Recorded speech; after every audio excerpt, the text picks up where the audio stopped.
এখানে এই ঘরটা ছিল, বিধায় আমি এখানে এসে দৌড়ে এসে দাঁড়ালাম। হ্যাঁ,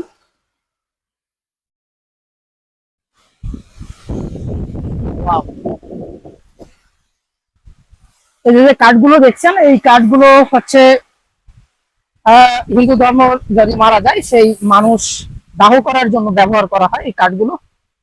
এই যে দেখতে পাচ্ছেন, আর এই পাশে রয়েছে পানের বরজ। পানের বরজ একদিন আপনাদের দেখাবো।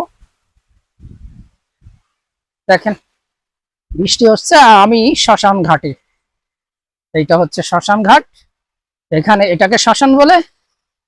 মূল চিতাটা ওই যে ওইটা, চারটা যে লোহার খুঁটি দেখতে পাচ্ছেন, এটা হচ্ছে চিতা। এই চারটা খুঁটের মাঝখানেই কাঠ সাজাই, তারপরে দেহটা দেওয়া হয়, তারপরে আবার কাঠ সাজিয়ে তারপরে আগুন দেওয়া হয়, অর্থাৎ দাহ করা হয়। এই গ্রামের পাশেই হচ্ছে মধুমতি নদী। এইটা সেই নদী, বিশাল চর পড়ছে এবং চরের পাশে ওই পাশে মূল নদী।